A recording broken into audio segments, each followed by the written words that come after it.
গল্প করছে, বসে আছে, চাই খাইছে, সিগারেট খেয়েছে, পান খেয়েছে, বসে আছে। 2 ঘন্টা পার হয়ে গেল, তাকে ভারী লাগলো না। এবার মসজিদে এসে নামাজ পড়ার জন্য মসজিদে এসে মনে একটু লম্বা সূরা ধরে নিয়েছে সূরা। তো ওর মনে মনে যে কত রাগ যে এত লম্বা সূরা পড়ে ওখানে চা ঠান্ডা হয়ে গেছে। আমার 2-3টা লোক অপেক্ষা করছে, মানে ইন্তজার করছে। সেই পাছা দিক থেকে গলা খা করে যায়। কে বলছে দিক থেকে মুক্তাদি, ও কইছে বলে সে ছাড়ো না, যে আর কেন সূরা পড়তে যেছো লম্বা করে? 1-2 পড়লি হইল, কোন ভাই লম্বা করে ভেজালা ফেলছ, মানে এর 10 মিনিট জানে সহে না মসজিদে। এই বুঝালেন ভালো কথা। 10 মিনিট জানে সহে না করে 3 ঘন্টা কাটিয়েছে, ফের দৌড়াইবে।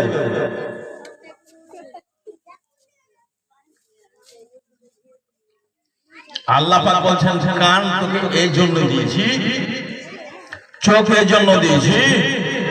কোরআন শুনতে ভালো লাগে না, ওয়াজ শুনতে ভালো লাগে না, গান শুনতে ভালো লাগে। এখন দেখবেন বাড়ি বাড়ি ঘুরেন, না হলে 100টা মোবাইলে টোলাতে চলছে, হাত চলতে আছে, গান শুনতে আছে, নাটক দেখতে আছে, নাঙ্গা ছবি দেখতে আছে। এটা শুনে ভালো লাগে না, মজা তো নাই, এখানে মজা নাই। এই জন্য আল্লাহ রাসূল সাল্লাল্লাহু আলাইহি সাল্লাম একটা হাদিস বয়ান করেছেন যে আল্লাহ পাক জান্নাতকে আর জাহান্নামকে তৈরি করেছেন। তৈরি করার পরে ফেরেশতাদেরকে পাঠালেন, যাও জান্নাত দেখে এসো, জাহান্নাম দেখে এসো। জাহান্নাম দেখে আসলো। জাহান্নাম দেখা আসার পরে আল্লাহকে বলছে, আল্লাহ জাহান্নামের মধ্যে এত কষ্ট আছে, এত আগুন আছে, সাপ আছে, বিচ্ছু আছে, কাঁটা আছে, কষ্ট রোড নাই। দুনিয়াতে কোনো মানুষ যদি জাহান্নামের কথা শুনে জীবনে জাহান্নামের কাজ করবে না। বলে জান্নাত যাও। এবার জান্নাতকে দেখাও হলো। জান্নাতকে এত সুন্দর, ওখানে মধু আছে, ফল আছে, আঙ্গুর আছে, কিশমিশ আছে, মানাকা আছে, পয়রা আছে। যেগুলো মানুষ চোখে দেখেনি, ওই সমস্ত ফল জান্নাতের মধ্যে আছে। ফেরেশতারা এসে বলছে, আল্লাহ জান্নাতের মধ্যে এত সুখ শান্তি, এত আরামের জায়গা, যে জায়গাটা মানুষ শুনলে পরে আর জান্নাত ছাড়া অন্য জায়গা যাইবে না। হাদিস বুখারী, রাসূলুল্লাহ সাল্লাল্লাহু আলাইহি ওয়াসাল্লাম বলেন, আল্লাহ পাক ঢেকে দিলেন এখানে চাদর দিয়ে জান্নাতকে, আর এখানে চাদর দিয়ে ঢেকে দিলেন জাহান্নামকে। বলে এবার গিয়ে দেখো, বলে জাহান্নামের যত কাজ, সমস্ত সুখের কাজ, আনন্দের কাজ, একদিকে তাবলা বাজছে, ডান্স করছে, একদিকে নাম্বা ছবি জাগছে, একদিন রমজান মাসে সিগারেট টেনে বেড়াইছে, ওদিকে পান খাইছে, ওদিকে শরাবের বোতল, মদের বোতল, যত সব চাদরের মধ্যে আছে। ফেরেশতারা দেখে আশ্চর্য হয়ে গেল। বলে এবার জান্নাতের চাদরখানা দেখো। জান্নাত দেখতে যাও হলো। জান্নাতের মধ্যে দেখা গেল সারা কষ্টর কাজ জান্নাতের মধ্যে ভরা আছে। এত বড় দিন, 12-14 ঘন্টার দিন, না খেয়ে পিপাসা, সব জিনিসকে ত্যাগ করে সন্ধ্যাবেলায় ওর কান্নাতে একটা মাছি বসেছে, তা হাঁকাইবার আর মন হয় না।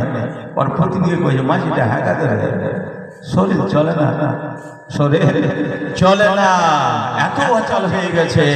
কিসে? রোজা রেখে আল্লাহর হুকুম পালন করার জন্য। তাহলে বোঝা গেল গান বাজনা এগুলা সুখের কাজ, জাহান্নামের কাজ। আর যত জান্নাতের কাজ আছে কষ্টর কাজ আছে। ফজরের টাইম ওইভাবে সময়টা ভালো করে বুঝেন কথা গেল, আমার কথা হয় যুক্তি দিয়ে। ফজরের টাইম এত গভীর নিদ, গভীর নিদ, 11টা 12টা রাত ভেজে গেছিলাম। ফজরের টাইম এই যে জালসা গালা করি, 12টা 1টা 2টা রাতে বাড়ি আসি, আর 3টা ভাগের নিদ আছে। ফজরের টাইমে মেন নিদ। মসজিদ আজান হয়ে গেল, আসসালাতু খায়রুম মিনান নার। হে পৃথিবীর মুমিন ও মুমিনা, সারা রাত রাত্রি তুমি বিছানায় ঘুমালে, আরাম করলে, পালঙ্গে শুয়ে, ছাপর খাটে শুয়ে, মাচ্ছারদানের ভিতরে ওয়াগার নিন্দে পাগল ছিলে, প্রেমের জৈবন তুমি কাটালে। এবার আল্লাহর ঘরে ডাক দিয়েছে, আল্লাহর ডাক হয়ে গেছে, আর বিছানায় ঘুমানো যাবে না। এই কথাটাই শব্দটার মানে হচ্ছে তোমার ঘুম থেকে নামাজ ভালো, ঘুমকে ত্যাগ করে ওযু করে আল্লাহর ঘরে হাজির দাও। কষ্টের কাজ হলো না? এত বিপজ্জনক কাজ যে আপনি নিজের সুখকে ত্যাগ করে দিলেন, চলে গেলেন মসজিদে। তাহলে জান্নাতের কাজ করতে হলে কষ্ট করতে হবে, বিনা কষ্ট জান্নাত পাওয়া যাবে না। আচ্ছা এবার একটা কথা বলেন, সর্বপ্রথম মানুষ সারা পৃথিবীতে কে? বেটা ছেলে না বেটি ছেলে? দুনিয়া থেকে বেটা ছেলে এসছে না বেটি ছেলে এসছে? কাকে আল্লাহ সৃষ্টি করেছে আগে? আল্লাহু আকবার। কথা জানা নাই? আরে বেটা ছেলের পেট থেকে বেটি ছেলে হয়েছে, বেটি ছেলে থেকে বেটা ছেলে হয়নি। মেয়ে জাতিরা রাখবে কোন কথা, উল্টা কথা কইছে যে বেটা ছেলে থেকে বেটি ছেলে। জি, বেটা ছেলে থেকে বেটি ছেলে হয়েছে, বেটি ছেলে থেকে বেটা ছেলে হয়নি। ফরমান, সারা দুনিয়াতে সর্বপ্রথম মানুষ, যেই মানুষটার নাম হযরতে আদম নবী আলাইহিস সালাতু ওয়াস সালাম, আল্লাহ আদমকে সারা পৃথিবীর মাটি বিভিন্ন জায়গা থেকে অল্প অল্প অল্প করে মাটি উঠিয়ে উঠিয়ে এক জায়গায় জমা হয়ে গেল। জমা হয়ে যাওয়ার পর ফেরেশতারা যে বললো, মাটি যখন আমরা উঠাইতে গেলাম, মাটিটা বদ্ধ করলো, তুমি মাটি নিও না, এই মাটি থেকে আদমকে তৈরি করবে, আর আদম হবে জাহান্নামের আওলাদ, হবে জাহান্নামের পাত্র। কাজে আমরা যেতে রাজি নয়। সর্বশেষে হযরতে আজরাইল আলাইহিস সালাতু ওয়াস সালাম, মালাকুল মউতকে পাঠানো হলো, যাও আজরাইল। আজরাইল এসে মাটিটা হাত ধরলো, মাটি কাঁদছে, আমি যাব না, আমাকে নিয়ে যেও না। আজরাইল বলছে, কাঁদো আর কাটো, ফাটো আর ফটো, অর্ডার হয়েছে মহান আল্লাহর, তোমাকে ছেড়ে যাব না। মাটি জমা হয়ে গেল। কোথায় জমা হয়েছে মাটিটা বলতে পারবেন? এতদিন থেকে ওয়াজ শুনছেন। আদমকে যে তৈরি করেছিল জায়গাটার নাম কি, কোন জায়গায় তৈরি করা হয়েছিল? এক একটা কথা শিখেন। জি, তো হযরতে আদম নবী আলাইহিস সালামকে আল্লাহ পাক মাটি থেকে তৈরি করেছিলেন, আর যেই জায়গাখানটাতে তৈরি করেছিলেন জায়গাখানটার নাম হচ্ছে জান্নাতুল ফেরদাউস। জায়গাখানটার নাম কি বললাম? জান্নাতুল ফেরদাউস। জান্নাতুল ফেরদাউসের ভিতরে বিরাট বড় একটা ময়দান আছে। ওই ময়দানের ভিতরে আদমকে পুতলা রূপে তৈরি করলেন, 60 গজ লম্বা করে। কত? 60 গজ, মানে 120 হাত থেকেও বেশি লম্বা ছিল আদম। আমাদের গোটাই বডিটা আর কোনির সমান। আমাদের শরীর যত বড়, আদমের কোনি ছিল তত বড়। তো কত বড় লম্বা ছিলেন? তৈরি করা হলো আদম। আদমকে তৈরি করে আল্লাহ পাক জান্নাতে রাখলেন। জান্নাতে রেখে ফল মূল, কিশমিশ, মানাকা, জোয়ারা, আমরুদ, কালা, নাশপাতি, সব ফল আছে, সমস্ত ফল মজা করে খায়, কিন্তু সব সময় মনকে আইসকে করে, মন ভারী করে বসে থাকে। আল্লাহ পাক ইন্নাহু আলিমুম বিযাতিস সুদূর। একদিন জিজ্ঞাসা করছেন আল্লাহ আদমকে জিজ্ঞাসা করছে, আদম বলে, জি, আরে এত সুখের জায়গা, ভালো মন্দর জায়গা, তুই মন ভারী করে বসে আছো মানে? তো কইছে, আল্লাহ একটাই ভালো লাগে না, যত খাইতে ভালো থাকে। এটা বেটা যদি জওয়ান হয়ে যায়, বিয়ে না দেয়, দোকানে মুখে হয়ে বেড়ে বেড়ে, জি, কাজ কাম করবে না ভালো করে, দিল্লি যাবে, টাকা দেবে না, খাইবার কি আছে? শালা মাথা মোটা, তিনি ঠেলা পাইস নাই, হুড়ন পড়বে তখন বুঝতে পারবে। জি, কি ঠেলা আছে, যে ভেজাল কি মাথাতে। বুঝে আর খাইট ব্যাগ কি আছে? উঠনা রে করে ভরে বুঝে, উঠনা রে ভ্যাগ ভ্যাগ করিস না, আর খাইবেন কি আছে? খেটে বড় বড়, এর মানে বুঝে গেল ঘাড় কালো হয়ে গেছে, একে ধরাইতে হবে, বুড়ি বুড়ি গেল। এই কারণে আদম বলছে, আল্লাহ ভালো ভালো না জানো না, দেখলে বুঝতে থাকতে ভালো ভালো বহুলি বিনে ঘিরে কে মানা করছে? জি, তো আদম নবী আলাইহিস সালাম জান্নাতের মধ্যে শুয়া শুয়ে আছেন তো আল্লাহ পাক ঘুমন্ত অবস্থায় বাঁ দিককার এই যে টেঁড়া হাড্ডি, খাসি বকরি জবাই করেন না গরু জবাই করেছেন, এই পসলির হাড্ডি কহে, হাড্ডি গেলা টেঁড়া না সোজা, কথা বলে টেঁড়া না সোজা, টেঁড়া হাড্ডি। হাদিসের কথা বলছি, হাদিস। এই টেঁড়া হাড্ডি এখানে টেনে নিলেন বাঁ দিককার, টেনে নেওয়ার পরে ওই হাড্ডি থেকে একটা বেটি ছেলে তৈরি করলেন আল্লাহ, সুন্দর বেটি ছেলে। বেটি ছেলেটার নাম হলো হাওয়া আলাইহাস সালাতু ওয়াস সালাম। তৈরি করে আদমের শিখনে খাড়া করে দিয়েছেন, জান্নাতি লিবাস পরে, এত সুন্দর একবারে আল্লাহু আকবার, বিউটিফুল। আদমের চোখ খুলে গেছে, চোখ খুলে দেখছে তার সুন্দর বেটি ছেলে খাড়া হয়ে আছে। আদম আল্লাহ করে থাকবে, ও খালি সাই সাই করে বেড়েছে। জি, তো হযরত আদম নবী আলাইহিস সালাতু ওয়াস সালাম আকাবাকে বলছে, আদম এত কেন আকাবাকে একটু কন্ট্রোল কর, বাপরে কিছু থিবে না লাগছে। আল্লাহ বলছেন তোর বিয়ে হয়নি রে বাবা, বিয়ে হবে তারপরে এটা স্ত্রী লোক জায়েজ হবে, এখন জায়েজ হয়নি। আল্লাহ বলছেন, আদম বলছেন আল্লাহ দেরি করিও না, তাড়াতাড়ি বিয়েটা দেরি করিও না।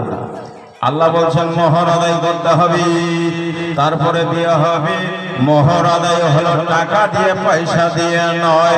বিভিন্ন মন রেখেন, বিভিন্ন রকমের কথা বলেছেন, কেউ বলেছেন কালমা পড়েছেন, কেউ বলেছেন আর কিছু দান করেছেন। যাই হোক আদমের সঙ্গে বিয়ে হয়ে গেল। ওই মেয়েটার নাম ছিল হযরত হাওয়া আলাইহিস সালাতু ওয়াস সালাম। এবার জান্নাতে অনেক দিন থাকলেন, জান্নাত থেকে বের করে দেওয়া হলো, দুনিয়াতে আসলেন। হযরত আদম নবী আলাইহিস সালাতু ওয়াস সালাম জান্নাতের মধ্যে পেশাব করেনি, পায়খানা করেনি, বালগাল বের হবে না, ফোঁটা বের হবে না। আর জান্নাতের মধ্যে পেশাব পায়খানা হবে না, ঘাম বের হবে না, খালি খেয়ে যাবে, খেয়ে যাবে। বলবে মাওলানা এত ফলমূল খাবে, ওগুলা কোথায় যাবে? গোডাউন কত বড় হবে? বলে গোডাউন এতই বড় হবে, তাহলে মাল বের হবে না, কি হবে? নবীজি বললেন সাইহাদে, মানুষ একবার মুখ দিয়ে ঢেকর তুলবি আর পেটের মধ্যে যত গেজা আছে সমস্ত হজম হয়ে যাবে। জান্নাতের যত পানি খাবে শুধু শরীর দিয়ে একটা পাসিনা বের হবে, আর ওই পাসিনায় পানি যত ইরাক হবে, পেশাবের কাজ ওখান থেকে চলে যাবে। বলবেন আমাদের শরীরটা যদি ঘেমে যায় তো বগলের গাঞ্জি খানা লাখের ঘরে আনা যায় না, আছে কি না? জি, মানুষ তো পেশাব পায়খানা করে, তাও গন্ধতে থাকা যায় না। আর পেশাব পায়খানাই হবে না, তার কাপড় কত গন্ধ হবে। রাসূল বলছেন না না না না, গন্ধ হবে না। একটা জান্নাতি লোকের শরীরে যে ড্রেসটা থাকবে, যে কাপড়টা থাকবে, একটা লোক 1 বছর দূর হেঁটে যত দূর যাবে অত দূর পর্যন্ত শরীরের শুধু সুগন্ধ যাবে। বলুন সুবহানাল্লাহ। কারে আশা বাঁধিয়াছে ঘরে প্রবেশে, কারে আশায় বাঁধিয়াছ ঘর, ওরে ছন্দে ছন্দে কত না রঙে, ওরে ছন্দে ছন্দে কত না রঙে, বেছে দোলে আর পরে গো প্রবেশে, কারি আশায় বাঁধিয়াছ ঘর, ওরে চামড়ার ছাউনে হাড়ের খোটে, রন্দে রন্দে আছে জোড়া, ওরে চামড়ার ছাউনে হাড়ের খোটে, রন্দে রন্দে আছে জোড়া, ওরে তাহার মাঝে ময়না পাখি, ওরে তাহার মাঝে ময়না পাখি, উড়লে না যায় ধরা গো প্রবেশে, কারি আশায় বাঁধিয়াছ ঘর, কারি আশায় বাঁধিয়াছ ঘর গো প্রবেশে, কারি আশায় বাঁধিয়াছ ঘর, ওরে চহল পাখিবে দন্ত লড়েবে, জৈবনে লেগে যাবে ভাটি,